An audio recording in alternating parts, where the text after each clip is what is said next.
Todos presumen por pertenecer a un grupo. ¿Y qué valor tiene? ¿Dónde está lo bonito de ser como los demás? ¿No es más sencillo presumir de lo que te hace único? Se tiende a discriminar con odio lo socialmente diferente. Pero ese es el mayor error. ¿Quién es el que dice esto es bueno o esto es malo? No hay que dejar que las palabras de uno sean la religión de todos. Por lo mismo que no seguimos al que se tira del puente sin motivos, no se debería seguir al que hace daño sin razones.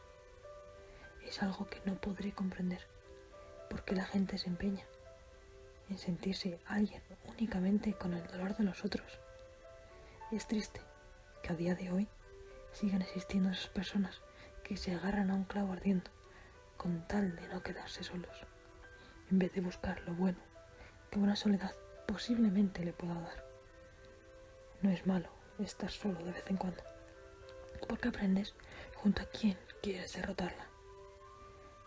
Deja de hacer daño sin ton ni son, porque esa persona puede ser la que mejor te sepa querer.